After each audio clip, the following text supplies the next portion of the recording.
So here we are again, having the same tired conversation. Let's get this straight. Atheism doesn't claim to know everything. It simply refuses to fill the gaps in our knowledge with God did it and call it a day. Theists argue that atheism is illogical because we can't explain everything. Sure, we don't know what caused the Big Bang yet, but here's the thing, they don't know either. They just slap the God sticker on it and pretend that they've won. That's not an answer, that's intellectual laziness. Take the cosmological argument for an example. Everything has a cause, so universe must have one too. Sounds convincing, right? Until you ask, and what caused God? Suddenly the rules change. Oh no, God is uncaused. He exists outside time and space. Convenient, isn't it? It's like saying you can't sit at this table unless you are wearing a hat, but my imaginary friend does not need one because he's special. If God can be eternal and uncaused, why not the universe itself? You don't get to make arbitrary exceptions just to prop out your argument. And let's not forget the moral argument. This one's my favorite. Apparently, without God, we are just soulless monsters waiting to rob bank and commit crimes. First of all, that's insulting.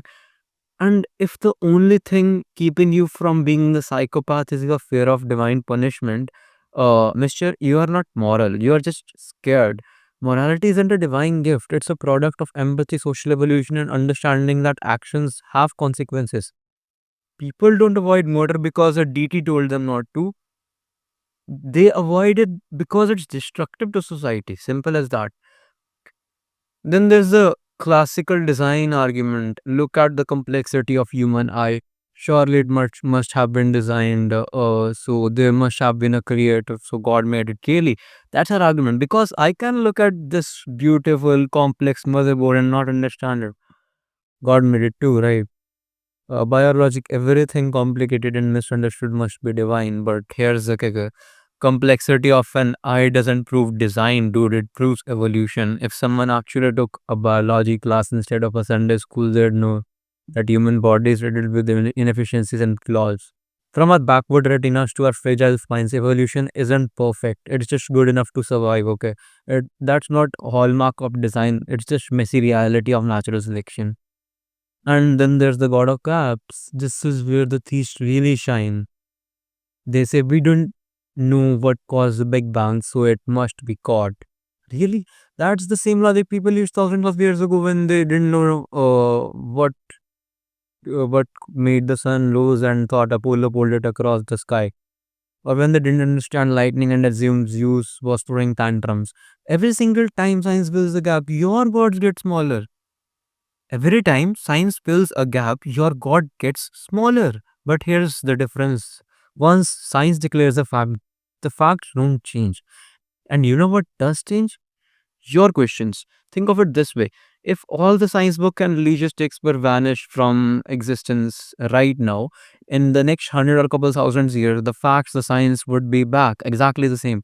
But I can bet religious texts will be changed by a lot. They might not even contain a single thing from now. God isn't an explanation, it is a placeholder for ignorance. So, what do we have left? Faith? Okay, that's where it all boils down to, doesn't it? Because when the logic fails and evidence is lacking, you fall back on faith and you say, I just feel God's presence. Well, great for you, but feelings are in fact. I can feel like I'm a billionaire. That doesn't make it true, dude. Faith isn't a virtue, it's a surrender. It's saying I don't need evidence. I don't need logic. I just believe because I want to. Well, I believe in human progress, curiosity, and the relentless pursuit of truth. That's my faith. It won't be true. So until someone comes up with a better argument, then I don't understand it. So God must have done it. I'm sticking to the reality, the real reason, and the courage to say I don't know yet.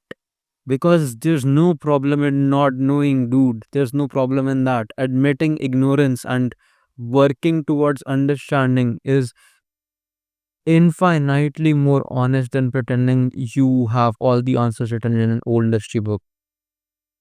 Your move.